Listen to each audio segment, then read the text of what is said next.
Say hello everybody on YouTube. Today we're going to be painting, what is this a painting of? Trees, like in a snowy forest. Yeah. You really need to paint that. Yeah, you really do need to paint that. All right, so Hunter is making a little cameo today because he might be featured in the background of this video in the sound, because what were you playing downstairs? Minecraft. Yeah, so he was pretty rambunctious downstairs, and since my only time to paint is usually during my daughter's nap time, you might not always get a video from me because I don't always get a chance to paint, but today I took advantage of it and I painted this really fun postcard for you. This is using the Etchr postcards, and I'm using my own handmade watercolor paint again that I featured in my last video. It's my Supernova set, which you can still buy in my Etsy store, and I'll be keeping that stocked here this year. So if you missed out, you can always check back later or do pre-order for me, and you can try out some of these awesome paints that I've been bringing out. Oopsie doopsies. All right, so if you haven't already found my Instagram, you can find me on there. I am Mrs. Hand Painted on Instagram, and make sure you check that out because I will be having a 500 follower giveaway coming up here very soon, so make sure you check that out, and make sure you subscribe so you don't miss out on any of my upcoming tutorials. Say bye. Alright guys, I am going to just go over my supplies that I'm going to be using here, and I'm so sorry for a 4-year-old screaming about Minecraft in the background, but I just don't have any other time to paint except for my daughter's nap time, so we're just going to have to deal with a little bit of 4-year-old excitement over Minecraft downstairs. So, I have my Etchr postcards. These are 4x6 postcards. They're 100% cotton. They have a really cool texture to them, so they're really fun to paint with. But really just use any paper you want. You can trim it down to a postcard size or 5x7, whatever size you want to do. But I do recommend using 100% cotton paper because it will absorb your water different than an alpha cellulose paper, and you might end up with a lot of blooms and a little bit different effect than what you might desire, or something similar to mine. So I am going to be taping my postcard down with some washi tape, and this is just a piece of chipboard backing board that's size 5x7. And this just allows me to make sure that my paper doesn't curl when I add a lot of water to it, and prevents your paper from just doing that funky bubbling up and rippling and curling thing that happens when you add water to it. So I'm just going to go ahead and tape it down all 4 sides. And I'm using washi tape because it's really low tack, but it won't rip your paper when you peel it off. Alright, the brushes I'm using today are Princeton Velvetouch series, and I'm using the flat shader size 10, or just any small flat brush just to do get a lot of water down.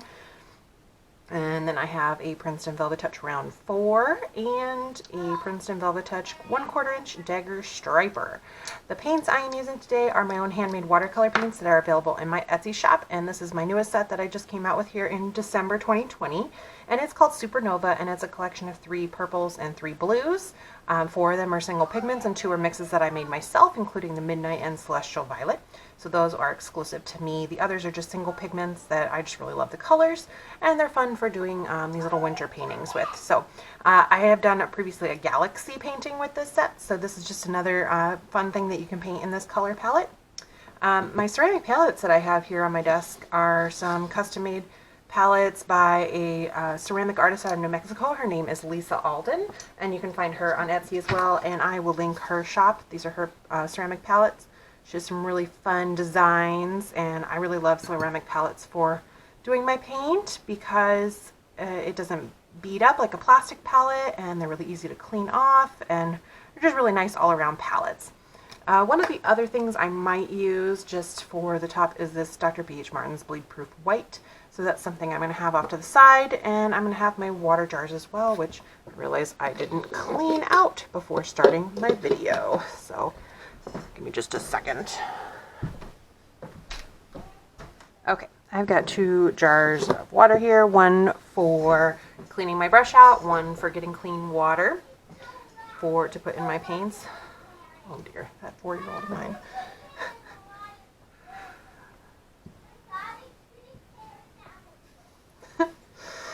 Okay, without further ado, I'm going to go ahead and get started on this little winter scene here. Just move that so that doesn't stick to my background here.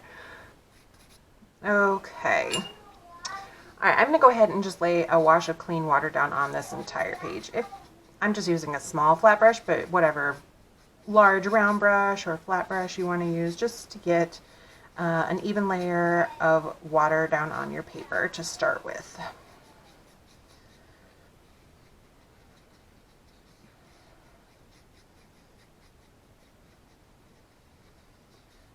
Alright, and I'm just going to kind of take a look at the light, and you can kind of turn your paper a little bit. And if you see any areas where the water is kind of puddled up a little bit, just spread that water out, just so you don't have any areas where a lot of the paint's going to pool up to and you're going to end up with a big bloom on your paper. And when I talk about blooms, I'm talking about those really feathery looking blobs that you end up on your paint, which is very common when you're not using cotton paper, or if you, it does still happen on cotton paper when you have a lot of water in a certain area and it just kind of pools up right there. So just something to be aware of. Oh, actually, I'm going to keep using my flat brush here, and I'm going to go ahead and I'm going to make my sky, and I want to make this kind of just a light bright blue, and I'm going to use this color in here. It's called Galactic Blue in my set, and this is actually just a cobalt blue light color. So any kind of cobalt blue you might have would be good. Light blue cerulean would be another one that you could try. But you can see it's just kind of a brighter blue here that's more on the cool side.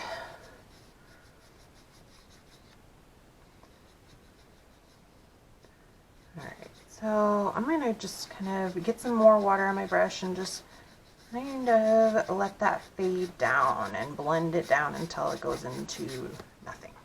And I'm going to add some little clouds to my piece here. Make sure I blend that little part right there. I'm going to take my paper towel. I guess I forgot to mention that my supplies have a clean paper towel. And I'm just going to kind of bunch it up a little bit and lift up some of the color. And make sure you're doing this while it's still wet. This won't work if it's dry already. I'm just going to kind of pick up some of that and make some clouds by lifting it up. And if you don't like the clouds that you got, you can always just add a little bit more water while this is all still wet. Get it a little damp again, put a little bit more paint back on there, and you can lift again. You could be able to do it maybe 2 or 3 times before you end up getting too much, where it's going to just start to either destroy your paper because you're doing so many washes and rubbing.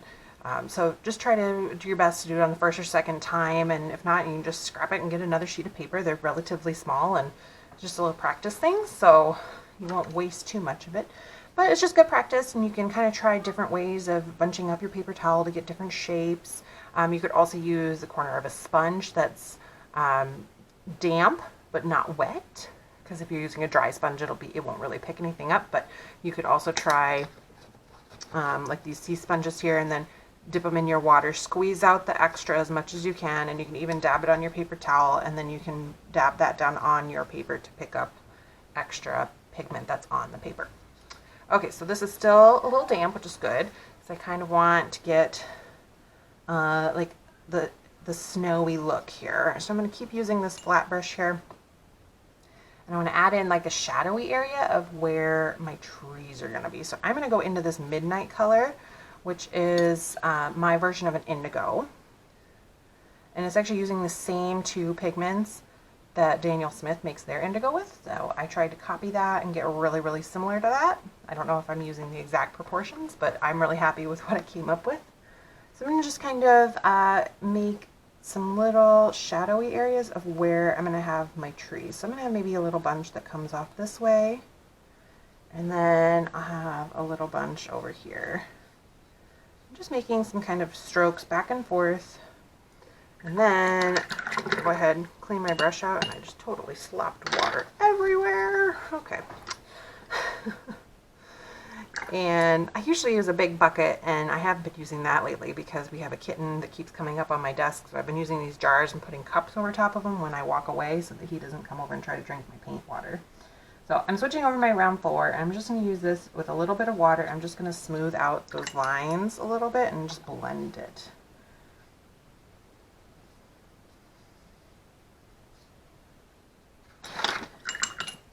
And this is such a pigmented color and so dark that you really don't need a whole lot. And if you get a little too much water on your brush, just kind of dab it on your paper towel here.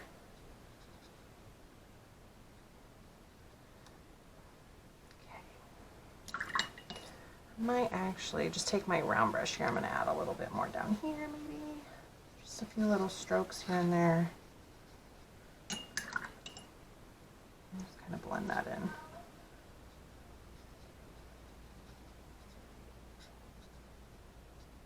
All right, so there's like my snowy foreground. All right, now I'm gonna add my trees in. I'm gonna use my Dagger Striper. I really love using this brush for trees. And if you watch any of my other videos where I use this brush, I remind you to please not ruin your brush. You will regret it. I've done it. This is like my third one of these I've had because I just use them so much. And the first one I ever had, I ruined it because I was always dipping it right into my pans, and it just damages the bristles. So do yourself a favor, take one of your other brushes, like your round brush, and use that to put the paint down on your palette. Because, I mean, you want to keep that nice point on there, and the more that you're smashing it into a pan of paint, especially smaller pans like a half pan, it's not as bad if you have a full pan because you can get more of your brush bristles in there. But with these small, little, compact, tight little bristles, you really don't want to damage them. So do yourself a favor and get your paint with the bigger brush onto your palette, and then go from there.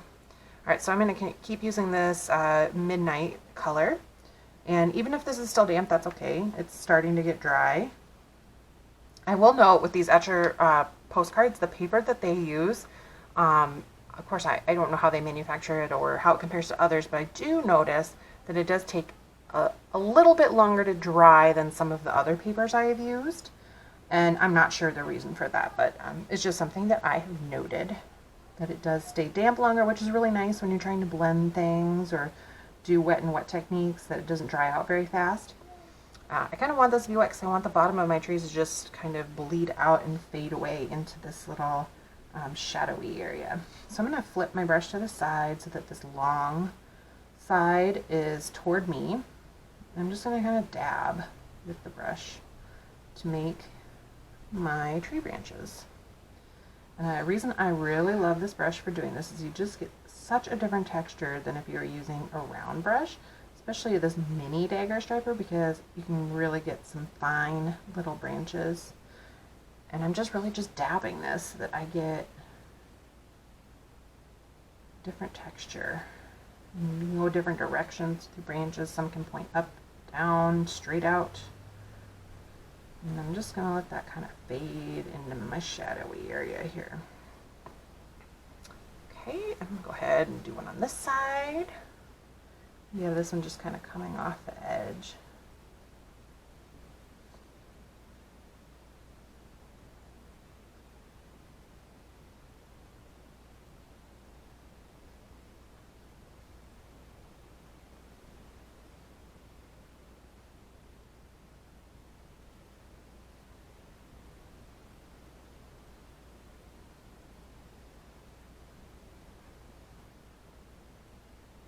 If you're looking for a little practice making trees like this, I do have another video here on my YouTube channel where I demonstrated painting this style of a tree with 8 different types of brushes. So it's a fun little exercise to do. Just get out all your different types of brushes that you might want to try out for painting trees, and to just test them out on one sheet of paper, just on like a scrap piece of paper, and really find out some different ways to make trees or different effects that you can get with different brushes. So I think I'll just put one kind of right off to the side of this one. I'm just going to have them overlap a little bit.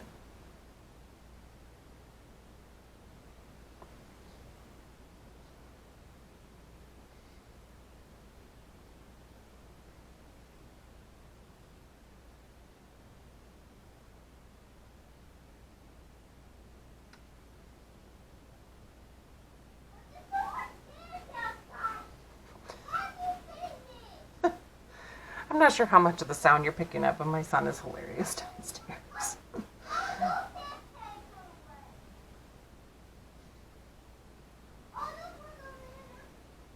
Not exactly the most relaxing environment to paint in some days, but I'm going to take the moments when I can, because my 2-year-old is not the most patient and wants to be on my lap, so mommy does not get any painting done during the day when she's awake. And I haven't painted in so long, and I just really wanted to paint today, so you get to benefit from that by me making this little tutorial for you. Let's see, I'm going to do one kind of back And if you want them to appear further back, don't have the tree come down as far because those will look like they're in front. You want it to look like it's further in the back, then just end the tree higher up and then it'll look like it's further back. And you can make it a little fainter in color as well, so you could dilute down your paint some. Here, we'll do one. I'm just diluting it down and then I can put that further back. When that dries, it'll look a lot lighter.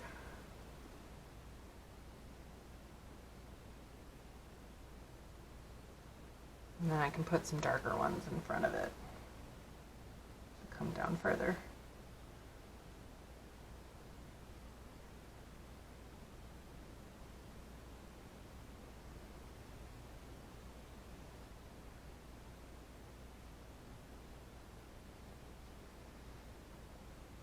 Maybe this one I'll have actually come down all the way down here and it'll look like it's really far in the foreground.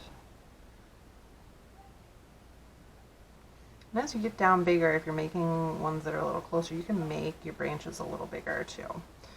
Now I went a little bit further down than my original shadow line, so I'm just going to take a little bit of that diluted indigo here, maybe even just almost straight water, and just blend out the bottom of that tree.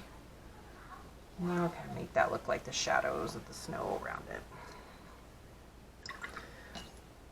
I realized I had that just maybe even a little bit more wet than I wanted. It did bleed out quite a bit, so maybe I'll dry that and just add a little bit more tree over the top. Let's see, I think I'll put like a couple little trees just like kind of right here, like they're real far in the distance, and just do them really light.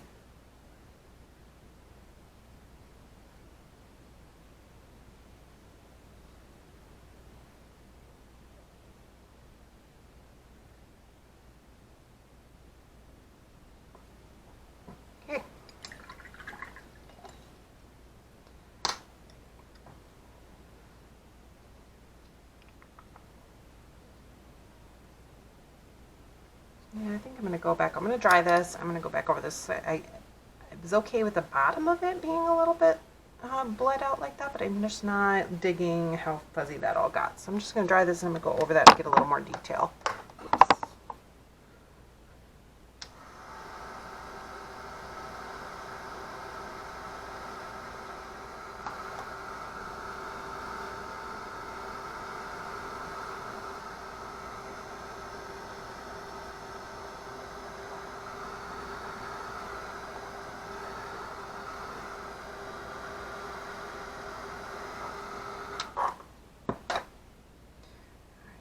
To my dagger brush here, I'm just going to add over top. There we go. That's more like what I wanted.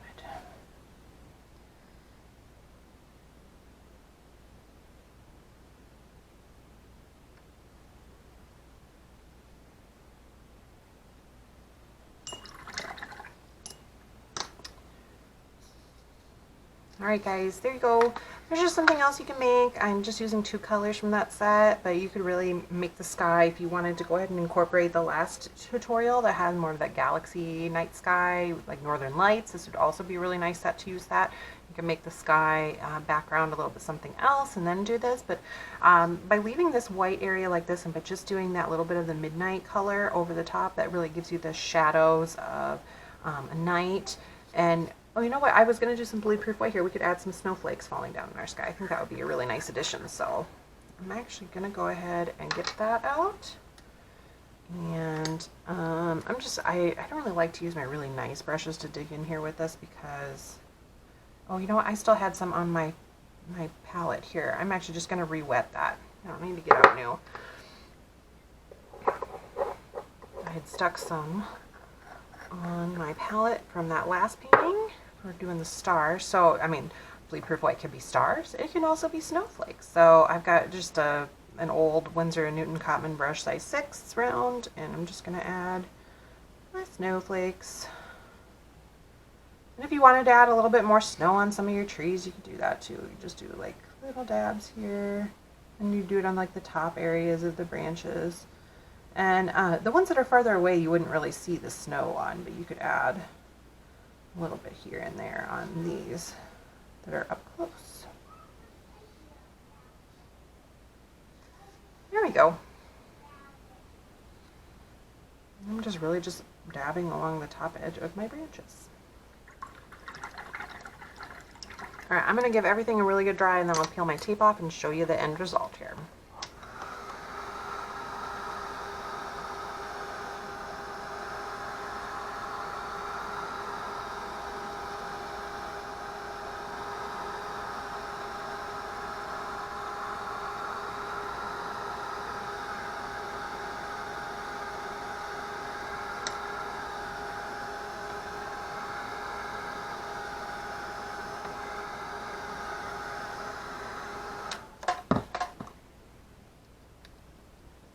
Alright, one thing about using a heat tool is that it kind of releases the adhesive and heals it up for you. So if you are using washi tape like that, any heat tool, just be advised that it will probably start coming up. You might need to press it back down.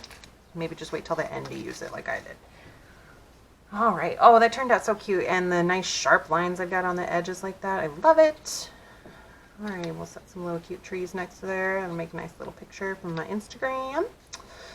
Okay guys, I will be restocking this set in my Etsy shop here in January 2021. I have a few sets still available if you're watching this right when I publish it, but it is selling out pretty quick, so I do plan on making more right after Christmas, and I'll be keeping this in stock throughout the next year. So I hope you enjoyed painting along with me if you checked out my video, and please stay tuned to my Instagram because I will be announcing a 500 follower giveaway, and you might have a chance to win some of these paints as well. So make sure you check that out. You can follow me on Instagram. I am at Mrs. Hand Painted. So make sure you check that out, and make sure you subscribe so you don't miss out on any of my upcoming tutorials, because I hope this year I'll be able to put out a lot of great content for you guys, and you can paint along with me doing some really fun stuff. So have a great day, and thanks for watching.